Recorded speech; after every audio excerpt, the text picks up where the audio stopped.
de soi, de plaisir par l'effort et pour en tout cas certains et certaines d'entre eux de bien-être.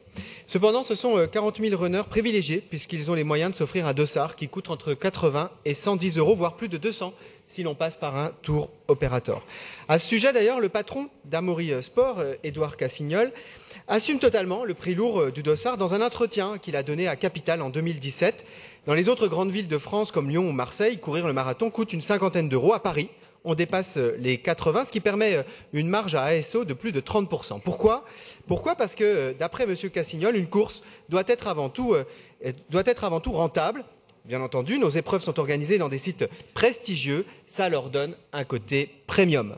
On est donc bien loin du sport comme vecteur d'égalité et on est encore une fois ici dans le soutien de ce qu'on peut appeler le sport business. Car oui, côté organisateur, l'organisation du marathon coûte en effet environ 2 millions d'euros à Amaury Sport Organisation, si on reprend les chiffres de 2016, pour un gain de 6 millions, dont 2 grâce aux sponsors. C'est d'ailleurs une des raisons pour laquelle, en mai 2018, mon groupe avait déposé un vœu en Conseil de Paris pour demander, entre autres, que dans l'appel d'offres du renouvellement du marché d'organisation du Marathon de Paris, la ville de Paris oblige les répondants à ne pas augmenter le prix des dossards, déjà très chers, et à les rendre abordables. Ce vœu avait reçu un avis favorable de votre part, car vous étiez engagé à demander que le maintien du prix d'un dossard accessible soit intégré dans la future concession de services et soit même un des éléments d'appréciation des offres des futurs candidats. Dans le contrat de concession qui est mis au vote aujourd'hui, Amaury a prévu d'augmenter ses tarifs pour que le dossard soit en 2024 de 86 €. Nous n'avons donc pas tout à fait la même conception du terme abordable.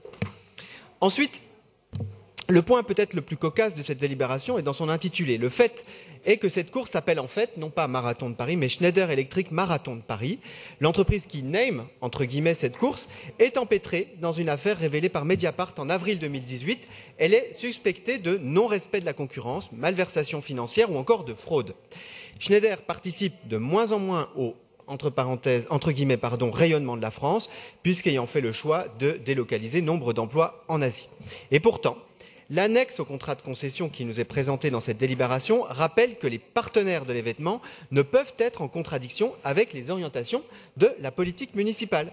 Nous ne devons pas alors partager la même vision des orientations que doit prendre notre ville.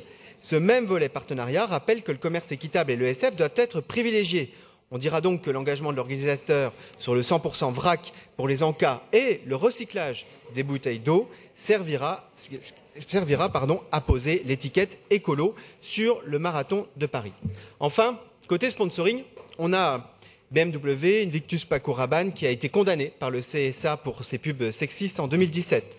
On a aussi l'équipementier ASICS qui, lui, est en pleine panade juridique quant au rôle qu'il aurait tenu dans un des plus gros scandales financiers de notre histoire, entraîné par la chute de Goldman Sachs. Enfin, nous ne connaissons toujours pas l'impact écologique des précédentes éditions.